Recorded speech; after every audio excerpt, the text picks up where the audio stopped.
नमस्कार, मैं हूं राज माहौर। आप देख रहे हैं न्यूज वॉच इंडिया। दुबई के साफ नीले आसमान में भारत की तकनीकी ताकत का चमकदार प्रदर्शन होना था, पर कुछ ही क्षणों में वह आसमान काले धुएं से भर गया। भारतीय वायुसेना के स्वदेशी जगमगाते सितारे तेजस MK1 का प्रदर्शन अचानक एक दर्दनाक हादसे में बदल गया, और उस हादसे ने सिर्फ एक विमान नहीं, देश के साहसी पायलट विंग कमांडर नमन सयाल को हमसे छीन लिया। दुबई एयर शो वह पल मानो समय के पन्नों पर थम गया हो। करतब दिखाते हुए तेजस ने अचानक अपना संतुलन खोया, नीचे की ओर झुका और 2:10 पर स्थानीय समय के अनुसार जमीन से टकरा गया। टकराते ही आग की लपटें, धुएं का गुब्बार और चारों ओर फैली अफरा तफरी। यह दृश्य किसी भी भारतीय के दिल को दहला देने के लिए काफी था। एक पायलट, एक जीवन, एक शहादत जिसे कभी भुलाया नहीं जा सकेगा। विंग कमांडर नमन सयाल हिमाचल प्रदेश का एक वीर सपूत, एक अनुभवी पायलट, एक प्रतिबद्ध सैनिक और राष्ट्र के लिए समर्पित एक योद्धा। वे विमान से बाहर निकलने की कोशिश में थे, पर समय ने साथ नहीं दिया। कुछ ही पलों में उनका जीवन, परिवार की उम्मीदें और राष्ट्र का गर्व सब कुछ एक ही हादसे में सिमट गया। भारतीय वायुसेना ने उनकी शहादत पर गहरा दुख व्यक्त किया। वहीं हिमाचल प्रदेश के मुख्यमंत्री सुखविंदर सिंह सुक्खू ने कहा कि दुबई एयर शो में हुए तेजस विमान हादसे में हिमाचल प्रदेश के कांगड़ा जिला के वीर सपूत नमन सयाल के निधन का समाचार अत्यंत दुखद और हृदय विदारक है। देश ने एक बहादुर, कर्तव्यनिष्ठ और साहसी पायलट को खो दिया है। शोकाकुल परिवारजनों के प्रति अपनी गहरी संवेदनाएं प्रकट करता हूं। देश ने एक बहादुर, कर्तव्यनिष्ठ और साहसी पायलट खो दिया है। यह हृदय विदारक क्षति है, और सच यही है, तकनीक को फिर से बनाया जा सकता है, पर ऐसे साहसिक सैनिक दोबारा नहीं मिलते। तेजस सपनों, संघर्ष और आत्मनिर्भरता का 42 साल का सफर है। तेजस सिर्फ एक विमान नहीं था, यह भारत के आत्मनिर्भर रक्षा तंत्र का वह सपना था जो 42 वर्षों की यात्रा के बाद उभर कर सामने आया। अब इसकी तकनीक समझिए। 4.5 जनरेशन, हल्का सुपरसोनिक क्लोज कॉम्बैट और ग्राउंड अटैक में सक्षम, पूरी तरह स्वदेशी डिजाइन।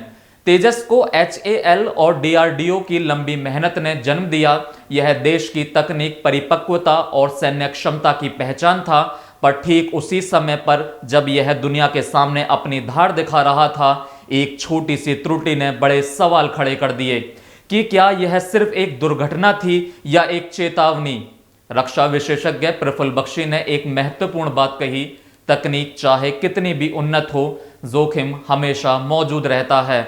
विमान उड्डयन में छोटी सी चूक भी बड़ी कीमत मांग सकती है। पायलट को खो दिया है, जो बहादुर पायलट हमारा था, हमारे साथ नहीं रहा। हमें बहुत दुख है, हमने एक जहाज़ खोया है। और दूसरी बात है कि ये एक एयर शो में, इंटरनेशनल एयर शो में हादसा हुआ है। हमें दुख है इस बात का कि इंटरनेशनल एयर शो में हुआ, कोई बात नहीं। एविएशन, फाइटर फ्लाइंग में ये हादसे होते हैं। अगर हम कोई ये कह दे कि नहीं होते तो वो सरासर झूठ बोल रहा है। ये जो प्रोफेशन है फाइटर फ्लाइंग का, ये दुनिया का सबसे डेंजरस प्रोफेशन माना जाता है।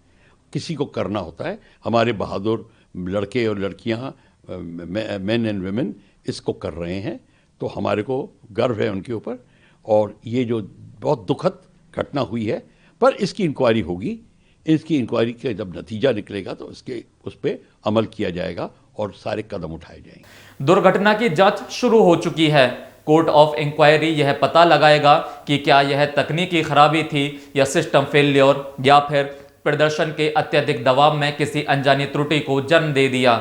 यह सवाल सिर्फ तकनीक के नहीं बल्कि उस मनोविज्ञान के भी हैं जो हमें लगातार उच्च मानक स्थापित करने के लिए प्रेरित करता है। इतिहास में दूसरा हादसा, क्या सीखे और क्या बदला। 2024 में जैसलमेर में तेजस का पहला प्लेन क्रैश हुआ था। पायलट उस समय सुरक्षित बच गए थे, लेकिन 2025 में यह हादसा कहीं ज्यादा गंभीर, ज्यादा दर्दनाक और ज्यादा गहरे सवालों वाला है। ऐसे में हमें दो बातें स्पष्ट रूप से समझनी होगी। स्वदेशी तकनीक का विस्तार जितना महत्वपूर्ण है, उतना ही जरूरी है उसकी त्रुटियों को निष्पक्षता से स्वीकार करना होगा। हर मशीन के पीछे एक इंसान की जान दांव पर लगी होती है। तेजस को बेहतर बनाना होगा, उसके system, safety matrix, real time monitoring सबको और मजबूत करना होगा।